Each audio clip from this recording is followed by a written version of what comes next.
Welcome everybody to our webinar this evening. Thank you all for joining us. We're going to be focusing on giving yourselves an insight into the professional services and project management consultancy at Atkins with our speaker this evening, Michele Crossman.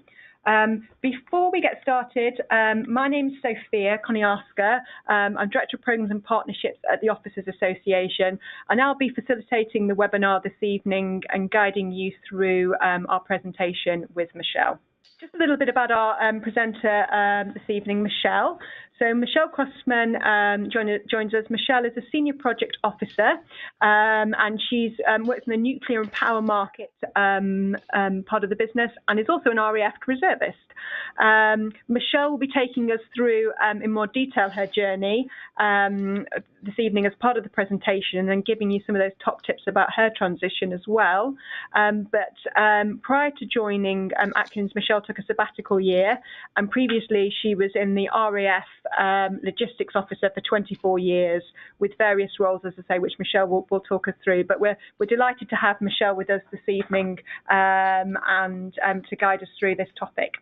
So without further ado, I'll hand over to Michele at this point to talk us through Atkins and what we're going to be covering tonight. And actually, just before we do that, Michele, just to say the content of tonight's webinar will be giving that general overview of Atkins and sort of giving you the big picture and diving into some of the markets and looking at some case studies as well. Michele will then be talking us through her journey and transition, her military career, and giving us some really useful insights into how she's made the journey into the team at Atkins. And then we're going to do a deep dive into Atkins and the Armed Forces and talk about some of the roles, and those of you interested in the organisation, some of the roles that are currently live and available and how you'll be able to sort of access those. And finally, we'll come on to talk about some of the initiatives that Atkins are running, particularly an Insight Day, which is coming up on the 5th of October, for anybody that wants to get involved and learn more and get to meet the team in person as well. So I was a little bit previous there, but without further ado, I'll hand over to Michele as well to take us through the presentation this evening. Great, thanks very much, Sophia. Hello everyone, and thank you for joining the webinar, which I hope you'll find useful. So the first thing to explain to you is why am I introducing this as an introduction to Atkins when I've said, and Sophia's introduced me as working for SNC-Lavalin. So many of you might not have heard of Atkins. I hadn't really, even though they do support a fair amount of government work. Atkins is, SNC-Lavalin is a Canadian company, and it acquired Atkins in 2017, which means now we are part of a very large company with even greater global reach than we had before, and an even greater appetite for large projects. And better for myself and job seekers such as yourselves potentially, lots more opportunities.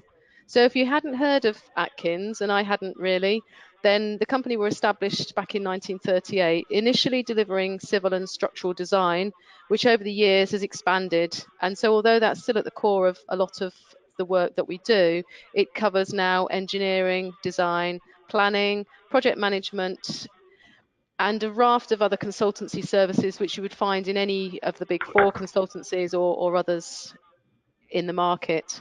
So what does that mean in simple terms? Well, basically, it's all about listening to people, understanding their problems, and finding practical solutions to problems. And if you distill it down to its lowest level, for example, I'm a project manager. I'm based on a client site in a nuclear new build project, seconded into their design authority, and I'm providing a service of budget management and control of and oversight of their process, where they buy in technical expertise from the supply chain. So the message there is anyone listening in, you can do it. It's pretty straightforward, and many of the skills and experience that we've picked up throughout our military careers, no matter how long or how short, are absolutely relevant. So in terms of the way that we are structured, principally there's six markets plus our standard corporate divisions such as HR, corporate comms, finance, etc. So nuclear and power, that's the sector that I work in. It's actually a separate area to the rest of the company. and we work in conventional power, such as traditional power stations, right the way through to renewables, such as offshore wind and nuclear new build, decommissioning. And new build in particular, it's a real growth area. And where I'm based in Bristol in the southwest, with Hinkley Point C and the site at Wilfenewid coming online, then actually lots and lots of opportunities, and continues to be a growth area. Thinking about transportation, well, projects such as HS2, providing project management or technical advice, the aerospace, defence, security, intelligence and government areas, those are another department, whether it's helping provide services into London Heathrow or to clients to reduce their aircraft manufacturing or operating costs, and expanding the life of fleets might be work that's done in those areas. Defence, many people will be familiar with the sorts of consultancy services that any consultancy provides. For us in particular, we cover all parts of the project lifecycle, whether it's acquisition, support, safety management, specialist nuclear or other technical expertise.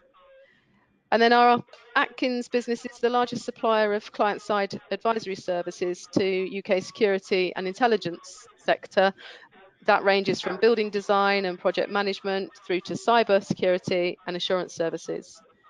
And then lastly, infrastructure, again, similar roles, project management, but also civil engineering, working to design and support highways, bridges, etc. So just a question we've had at this stage, just looking at this, is about how the departments work together. Do they work closely together, or are they quite separate divisions within how you've described those 6 areas in the various markets, or will there be crossover? So even though they are separate divisions, everybody works in everybody else's area, either working together as part of a team, or just going and being seconded into another department. So yeah, it's very flexible, and it's just best person for the job. Yeah, brilliant. Okay. Are we now ready to move on to some of those examples of some of those projects you talked about then, Michele, at this stage? Yeah, so the types of projects that we've been involved in, I've just selected just a few examples here, and veterans have been involved in these, and of course many others. And so the types of roles might be overseeing the quality of work and the technical competence of the staff involved, or project engineering. And project engineering is a really broad term that you'll see lots of times in consultancy, and particularly in engineering consultancy. And it's in my experience of the last 12 months, it's a very generic title for somebody that's working on a project. And that could be something as simple as something I've done in the past, which is coordinating comments on a technical document, or setting requirements and pulling those together from a real breadth of stakeholders. So those examples and the types of roles that we have, as well as the deep technical and design functions, should hopefully give you an impression that it's a very large organisation. I would say not dissimilar in many ways to what we're all used to working within as deliverers or employers of technical hardware and software within the military. Brilliant. Brilliant, and I think it's understanding, and we'll come to that as well. It's almost that translation piece as well of actually understanding how it connects in with your military role, and actually finding, I suppose, a fit within the company. But in somewhere in the size of this organisation, that breadth of opportunities is definitely available in that as well. And some of the examples of the projects we've got on the screen now around the Airbus and the HS2 as well. Again, would those be projects in which I presume a large number of military people might be working on those sorts of projects, having left the military and come into working on some of those? They could be. I mean, I haven't got the specific numbers, but people will be involved, whether that's sitting back in an Atkins office supporting the client, or supporting a team that are forward, or they may well be seconded into a team or an organisation providing that sort of support that's needed. Many cases, they just become an extension of the team that are delivering the project.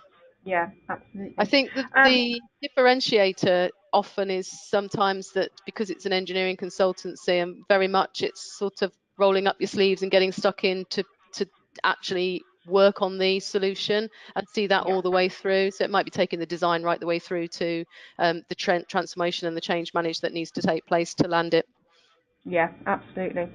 So I think that's given us a really sort of broad and really interesting oversight of sort of Atkins and the introduction and sort of that as a company as well, and how it sort of fits in the marketplace as well. And Michele, now perhaps it would be good to move on to a little bit about your journey and how you found yourself working for somebody like Atkins and how you've got there as well.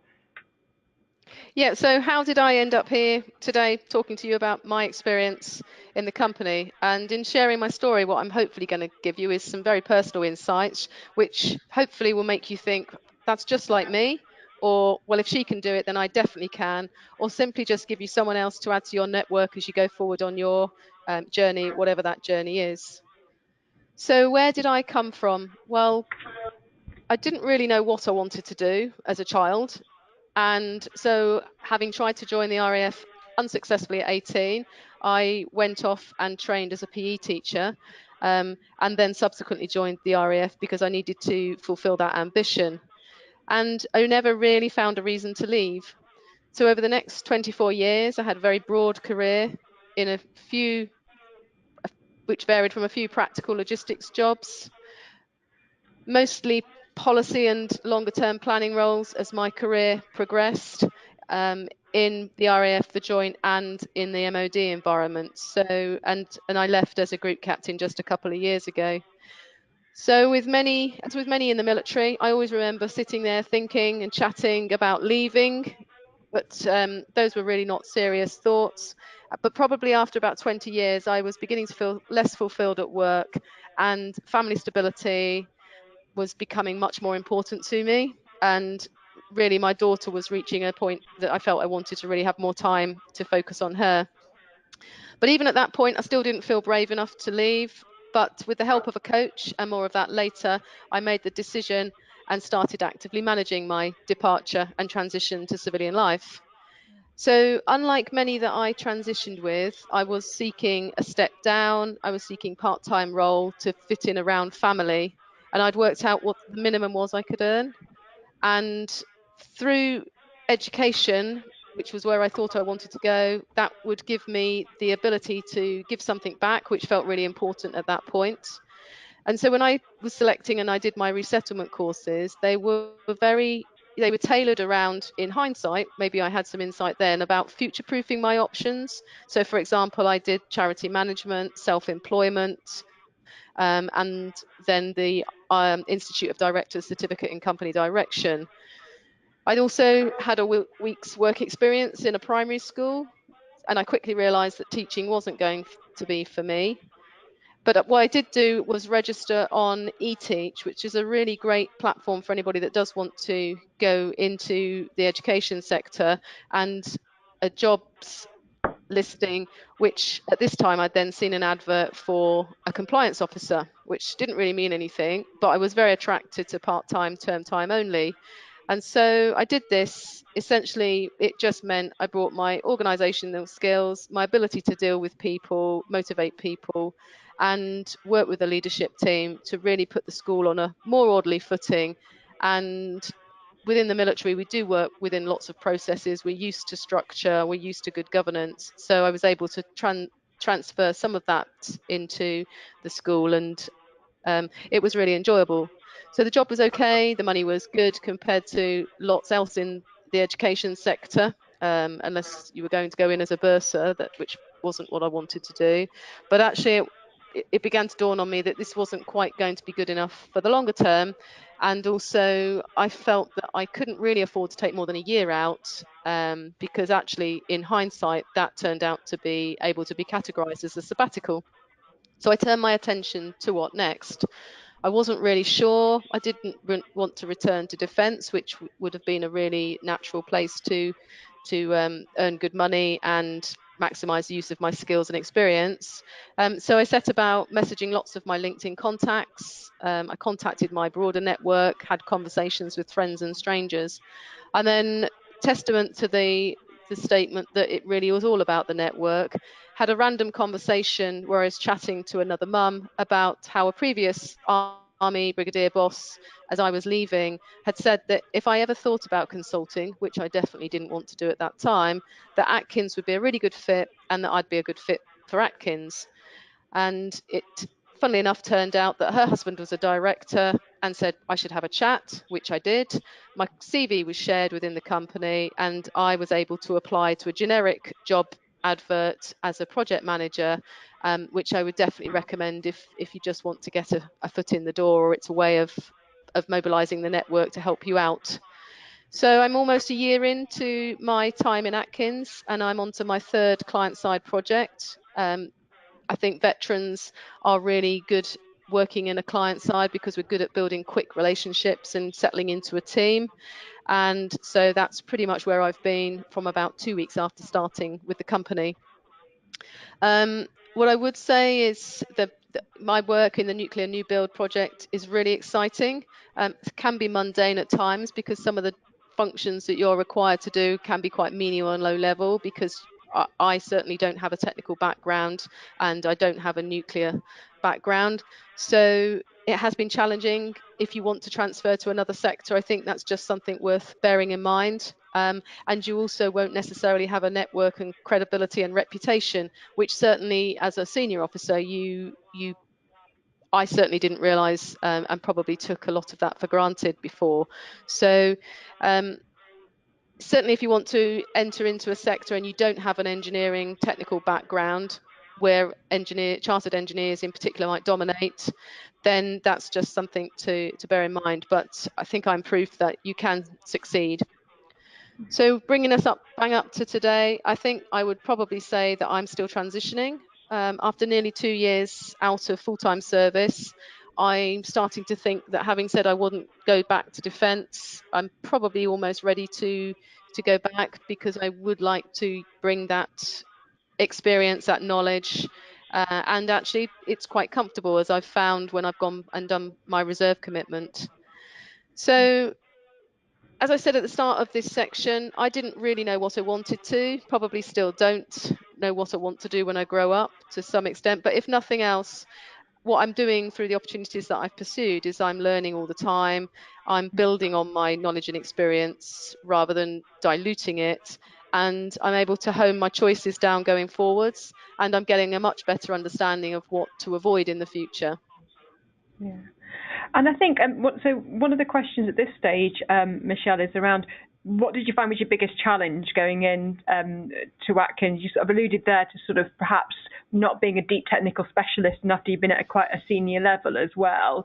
Was there any other challenges you sort of found going into that size of company as well, and sort of navigating that? Or did it feel actually, having worked in sort of, a large organisation like the military, that was a sort of easy read across, or was it more challenging to sort of get to grips with a company the size of Atkins and how you fitted in? Certainly joining the Bristol office, it felt very, very similar. It felt no different to going to Air Command, which would be recent experience, or going to Abbey Wood, joining a floor plate and operating in a diverse organisation with lots of different demographics. So there were more similarities than there were differences, and it felt very comfortable. So anyone that's had a similar background to me would certainly find it quite easy. What I did find really difficult, especially coming in as an experienced hire, and into a company where people have joined as graduates potentially and stayed for a long time, was things that are really obvious and self-evident, like simply filling in a timesheet, were quite a challenge because I wasn't familiar with the processes and the systems, and that's probably still a bit of a challenge. Yeah, and learning perhaps to ask for help, whereas previously perhaps it would have been more available as some of those what might be perceived as more simple tasks, asking for help and support to sort of work through that. Another question we've had, Michele, is around, and you might only be able to answer this from your own personal experience, but Atkins' approach to flexible working, more and more companies are obviously having to support flexible working and sort of in terms of different geographies as well. Is that something that Atkins as a company sort of supports, or have you seen that within a company like Atkins around sort of flexible working? I have, and if it's okay, I might just leave that to later in the presentation because I want to talk very specifically about that. Fantastic, yeah. No, no problem. I think cause it's something that comes up more and more again, about particularly as people are thinking about transitioning and where they're going to locate as well. So we'll come back to that in later on in the slides as well. But perhaps now it's a good opportunity to move and just talk about some of those top tips that you found in your transition. I really like the fact that you reflected there that you're still transitioning as well, and I think it's always going to be that journey for many service leavers as well. So some of your top tips, Michele, for sort of making that transition and making it successfully.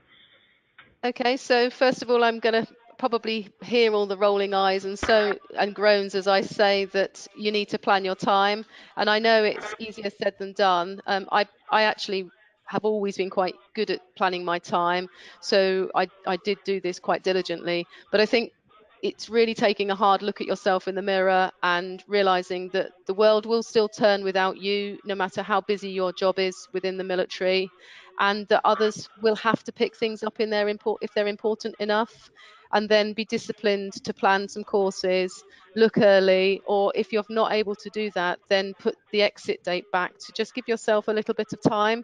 The package is extraordinarily generous, so even if you've got a job and you think you know what you're going to do, then maybe just try and do a couple of courses, because it will give you a broader insight.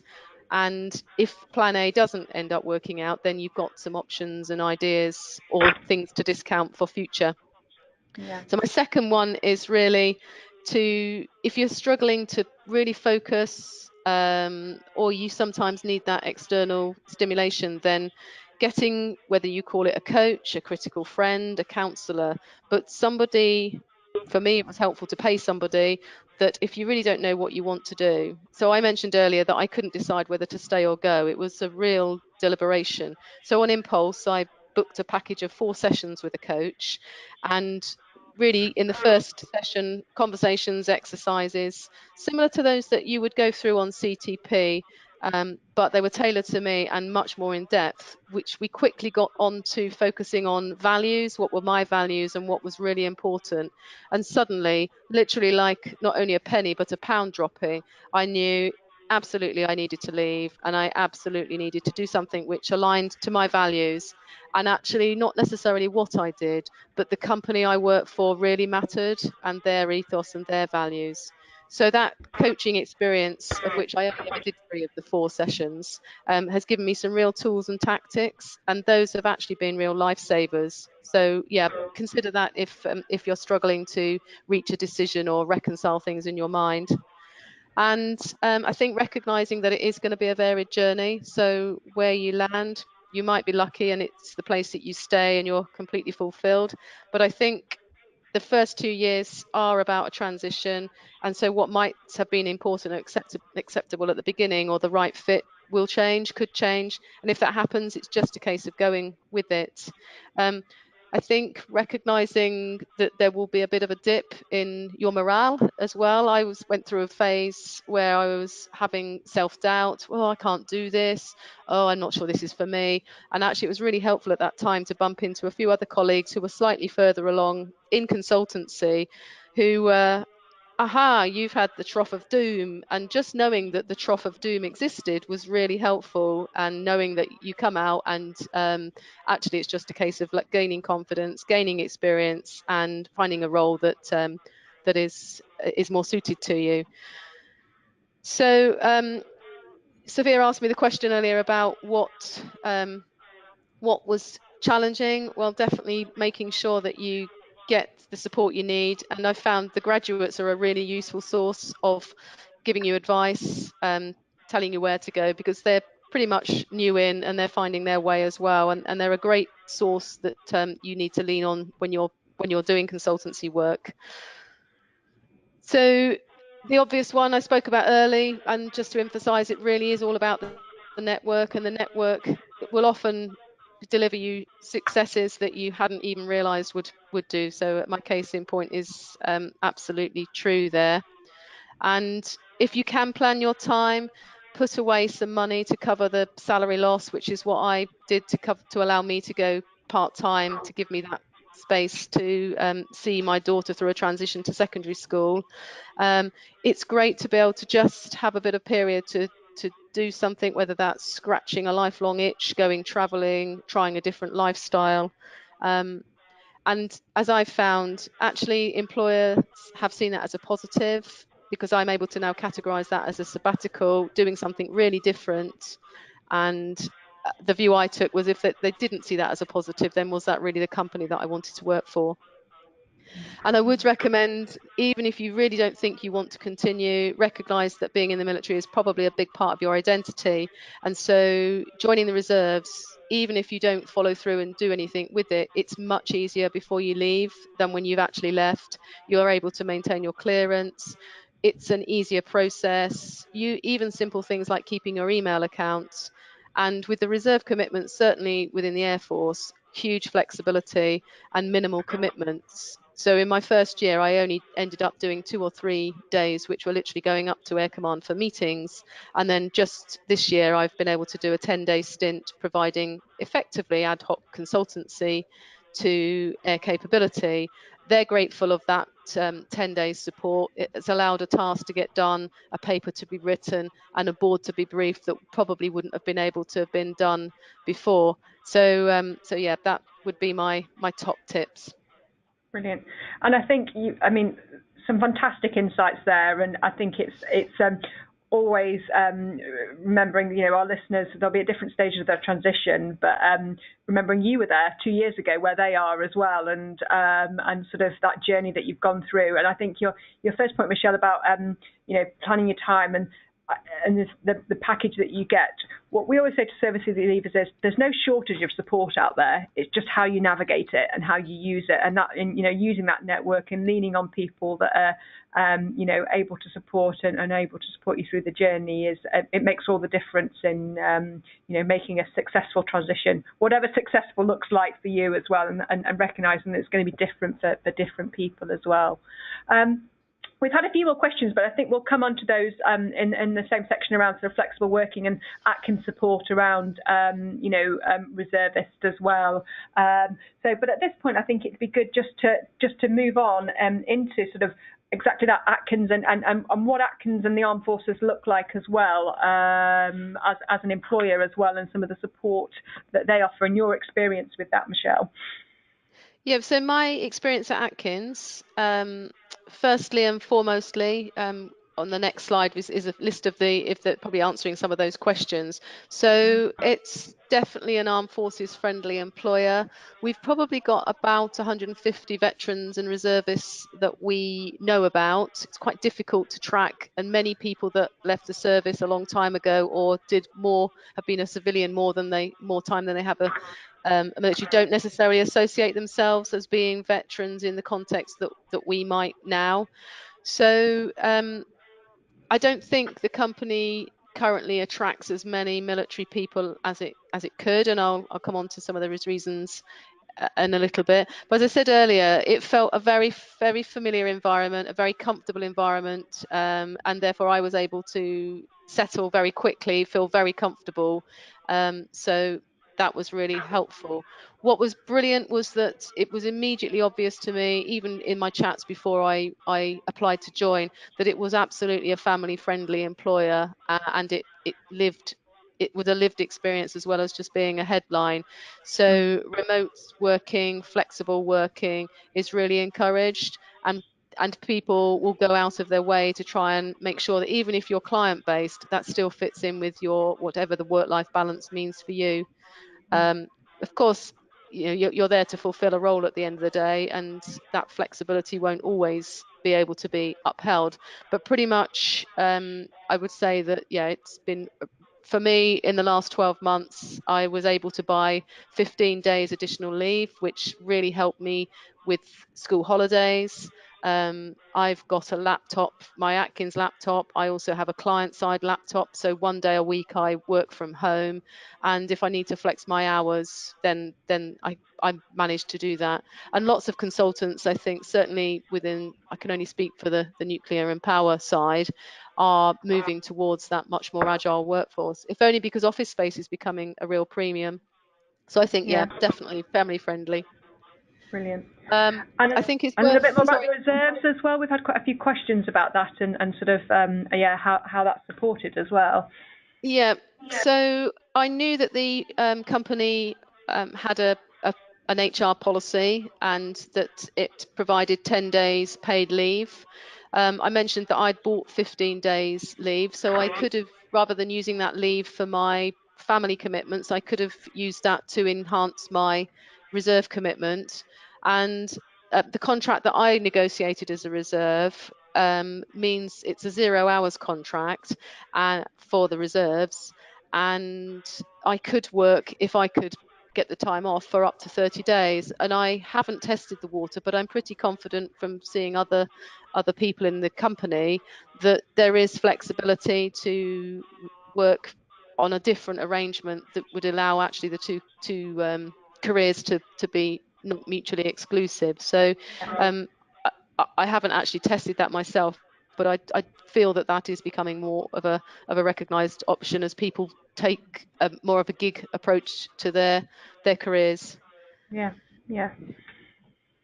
I think No, I was going to say, and a little bit, I think, understanding, as you got there, about sort of getting into the organisation as well, and your experience would be really useful for the listeners.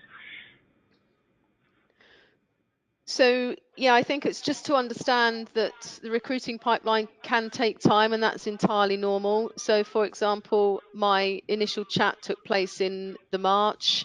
I then had interviews around about the June time, and started in September. Started probably slightly later because I had negotiated that I wanted to take the summer holidays off. But actually, I don't think that is unusual in terms of that pipeline. And although I'd had the conversation, I know my CV had been shared, I did have to go through the process that everybody else goes through in terms of applying online, using the online process, and then coming and having, for me, a couple of interviews. One was an initial informal chat, and the other one was a very formal interview, and then really straightforward after that, very easy HR process to bring me online, and then arriving. And then in terms of onboarding, joining the company, I think that early support that you get, that you ask for and you ask those questions, is probably critical to a successful transition. So for example, in Atkins, when you join, you're appointed a buddy. I'm sure that probably happens across other consultancies, and that buddy is not necessarily a mentor, but they're there just to be someone to rant at if that's needed, or someone to get advice, not within your line management chain, but they might be a similar age to you, similar experience level or above. So that's a really, really good thing. I think the biggest challenge is translating your experience and knowledge. I'm definitely still learning. I still don't understand what half the terms are. I'm not sure I ever will. And I certainly am still struggling to translate my experience and knowledge sufficiently that others, particularly in nuclear and power, can understand what that means. They're deep technical nuclear experts. So it's that slight disconnect that can be quite frustrating. But certainly if I looked at the careers website for Atkins preparing for this webinar, if I'd have looked a year ago, most of it would have meant nothing to me. Now I can translate what I think people are looking for in the company, and I can certainly map the skills, knowledge and experience that many veterans have to a lot of the roles. So I think my advice would be, seek out somebody within a company that's on the OA network list or other through LinkedIn, and just to get that insight and have that conversation so they can demystify and perhaps decode some of those roles. Yeah. And I think using, and again, we're coming back to that network and sort of, which, and however that sort of works, you talked about sometimes it can be someone within the OA community or an ex-military person, or it could have also be somewhere, thinking about your network in its broadest sense of, as you say, another mum perhaps, or another parent that you're networked in with as well, and think of it in its broadest sense to help you try and sort of continue to do that learning as well. And we've talked a little bit about, obviously we've talked about your role at Atkins as well, and exploring different roles and opportunities. And we've got the time now just to reflect on some live vacancies that are live with Atkins at the moment, Michele, and perhaps if you could just talk us through, the selection that we've got up here at the moment. Yeah, certainly. So I probably would have discounted the HR recruitment, the media and comms roles, and possibly even the project manager based on what I thought my skills were and when I read the job adverts. But actually, the majority of the words that sit underneath those in what people are looking for, they ultimately need self-starters, people that can work within ambiguity, people that can often work at pace and are flexible and adaptable. So whatever the words are that are within the advert, those are the sorts of skills, competencies that I think generically consultancy is looking for. Clearly, there are some deep technical roles. Perhaps like the transport planner would need to be a chartered engineer, for example. Some of the other roles, not necessarily here, but where a really deep nuclear background would be useful. But certainly, I think anybody, Royal Engineer, REME, Royal Navy submarine, RAF engineering, or has a safety quality background, has worked in DNS, could do any of the jobs that we've got sort of shown up here on the screen. But if I take the example of the one bottom in the middle, head of external comms UK and Europe, um, that would definitely suit somebody who had just a media and comms background, has potentially done engagement within the military. HR partner, a project manager. The job advert that's on the bottom left, the project manager, that's the advert that I actually applied through. It's a generic job. It sits there pretty much all of the time. We're always looking for project managers. So again, there's very generic examples. So I would say have a look at the advert. Even if you can fulfill perhaps 75% of the competencies and you've got examples of where you've applied some of the things that they're looking for, then you should definitely apply and leave it to the company to discount you. Certainly Atkins, I've heard it said, I wouldn't be able to say if it's a company policy, but I had it said to me that if we think the person is a good fit, then we'll go out of our way to find them the right opportunity. Because we recognise that there's lots of choice for people. So yeah, I would recommend looking at the website, reaching out, and we've got a recruitment event actually in central Bristol on the 19th of September. So that's probably a good place if people want to have a very near-term look at what we're offering.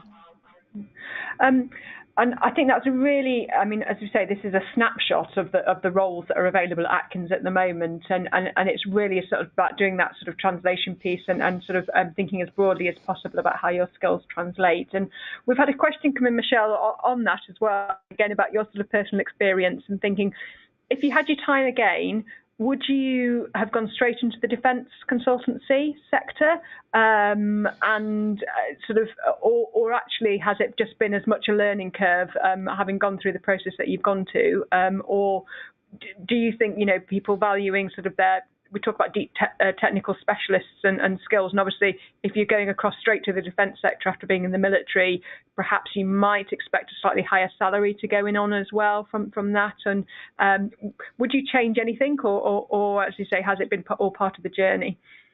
It's definitely been part of the journey. I compromised and sacrificed salary to work in a different sector. So that's definitely something that I wouldn't necessarily say I regret, but it is something that sort of is at the forefront of my mind sometimes on some days when I'm sort of motivating myself to do my job. But for me, it wasn't right to go into defence. I really had put my heart and soul into it to try and deliver change, to move an organisation along, and therefore I just needed a bit of time and space away to probably re-energise. And that's what I think that the 2 years away has given me. And actually, from working in nuclear, what it does mean now is if I did go and work perhaps in our defence area, then I'm actually able to probably access a broader range of work within defence, because I now have got that nuclear insight and some nuclear colleagues within the company that I wouldn't have had if I had gone straight away. So I suppose it's broadened me, but there have been sort of things that I've had to think about on the way. Yeah, and a sort of final question before we move on to sort of again sort of doing a bit more deep dive into Atkins and the Armed Forces, and we'll give people we've got a few questions about how to sign up to some of the days, and we'll give those towards the end of the presentation. But one question's coming around again your approach directly into Atkins, and in terms of the CV that you put forward for that, did you do a very tailored one, or was it a generic CV that you and then sort of found your way into the position, or did you really start to tailor and hone your CV at a very early stage to a specific job advert, or was it quite sort of high level and generic? Oh, that's a really good question. And do you remember? Can I remember? I think because what I've had to do subsequently is every time I've applied or I've been put forward for client jobs, I've had to tailor it again.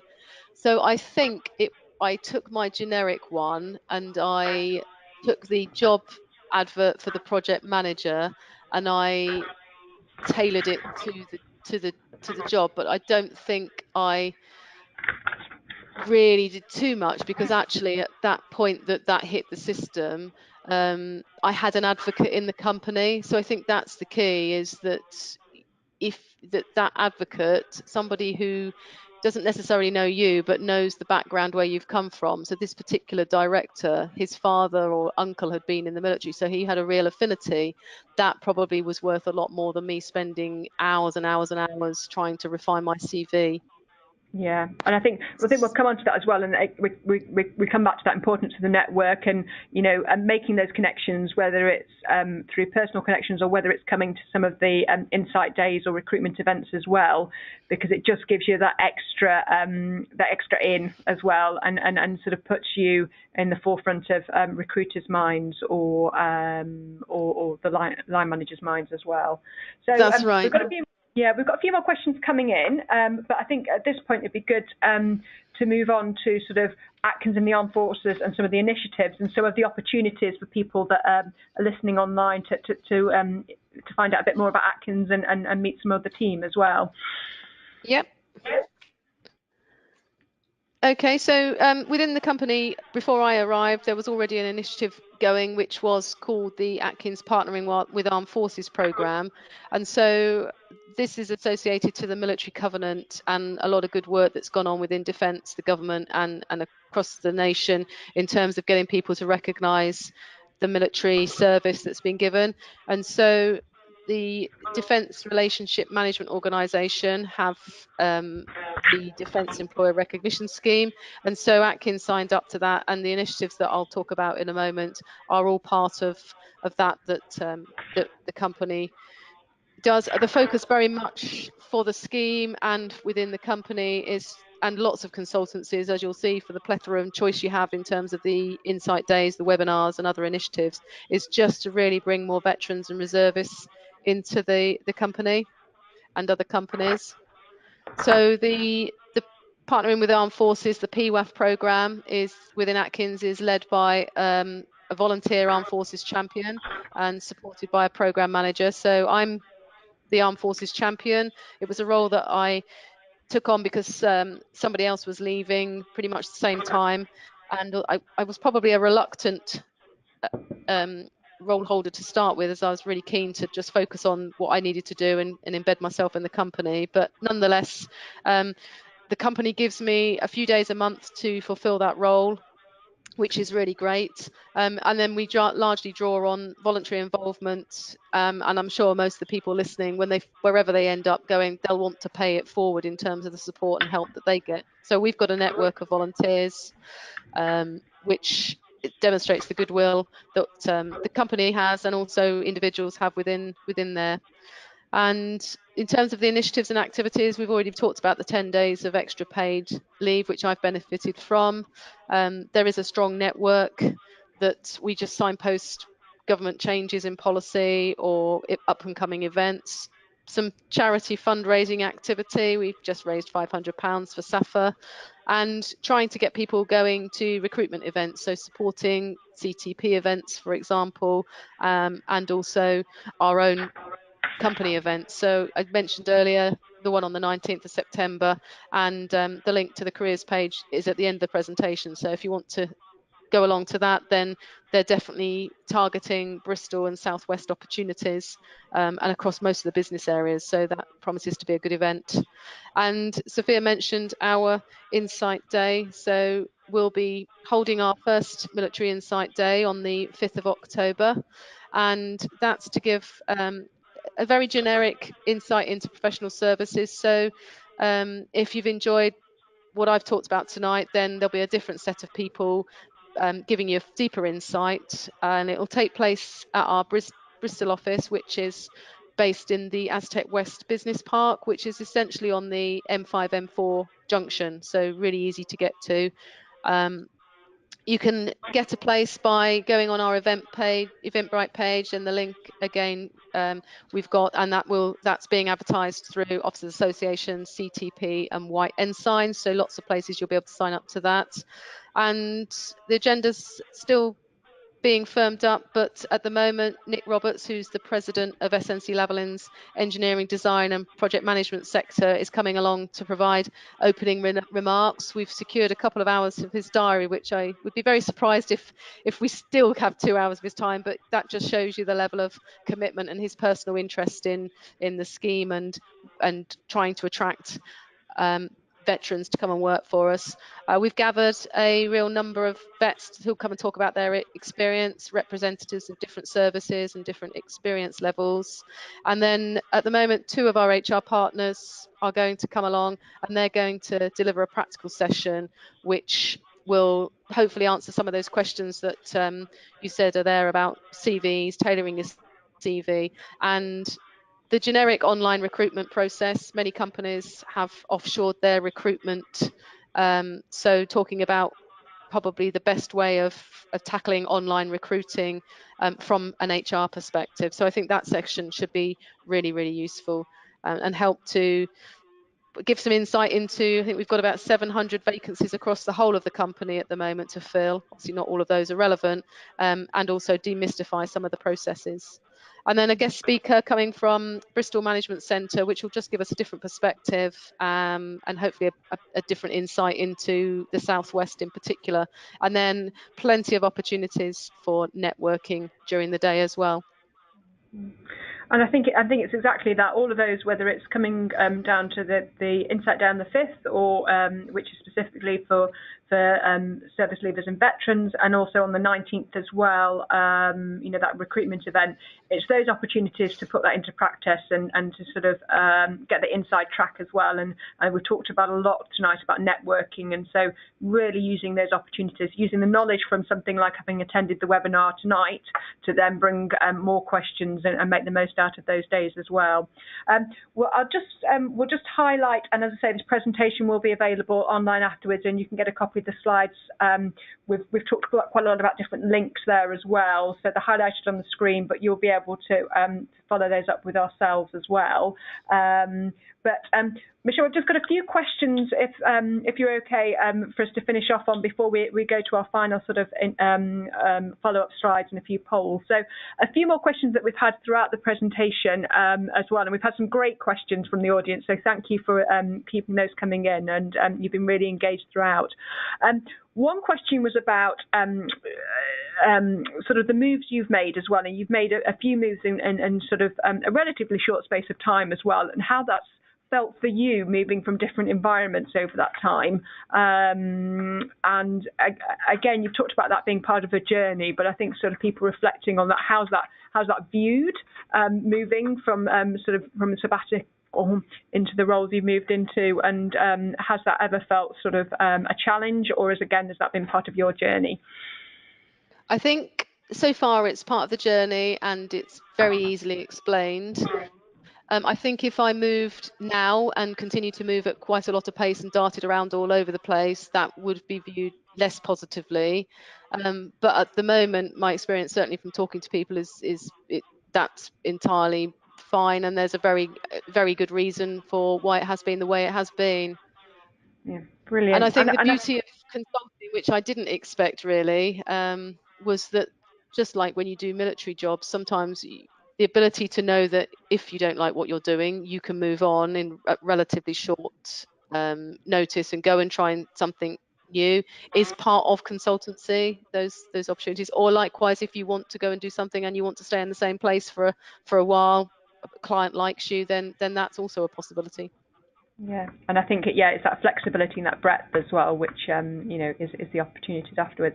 And I suppose we had a couple of questions reflecting on the back of your sort of beginning of your journey in resettlement about qualifications, and we get this asked us a lot about sort of project management qualifications and things. Is there specific ones that Atkins looks for in terms of project management or qualifications, or is it again just about sort of bringing whatever qualifications you might do in resettlement and using your resettlement credits and things as well, and sort of just bringing that to the fore, or would you sort of say there was better routes to go down or things to avoid, or anything that Atkins sort of particularly focus on in terms of project management? I think we had quite a few questions about those project management qualifications. Yeah, so in my experience, it's like any qualification, it's going to get you a foot in the door. You then have to talk about what you've done and how you've delivered those skills. But certainly in consulting, ultimately, the majority of people are being sold on to other businesses, other clients. And in that process, it's very helpful for them to at least have a bar that says this person is whatever the qualification might be. We use APM, and so having an APM qualification certainly is really helpful. If people come and they haven't got that, then certainly the company may choose to put them through that process. But I think that would probably be a big ask, and I think experienced hires coming in would probably be, it wouldn't be a barrier, but if you've got the opportunity to do it, then I would definitely recommend the APM qualification. And that's the one that's a week long. So, and actually, I think if people are quite a long way off deciding to leave, I think, and I was able to do this, was actually able to apply while I was in and use that qualification in the military. And then obviously it came with me when I left. Brilliant. Michelle's very kindly and her colleagues there. We've got some fantastic opportunities to have any further questions that you have that we haven't covered this evening, to get in contact with Michele or her colleague Isabel and the Armed Forces team at Atkins as well. So do use those to get in contact with the team. As I say, we've also get in touch with us at the Officers Association. So if there's any further questions, or you want any extra support, or you want access to things like the network contact list that we talked about, which is a list of former officers who have volunteered across a range of companies and sectors to support and grab a coffee with and answer any questions you have whilst you're in that sort of discovery phase of your transition as well, then get in contact with us at the Officers Association. We've also mentioned throughout Atkins as a company, so their homepage is there for you to access, and specifically the careers page as well.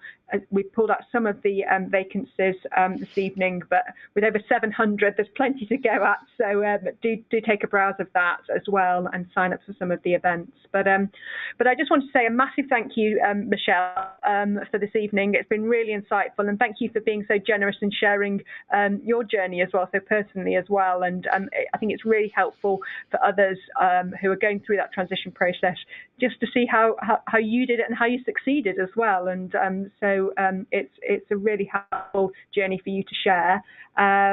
Again, would encourage people to get involved, come and join on the 5th of October at the Atkins Day. Details are on the OA website to sign up to, but any other questions, get in touch.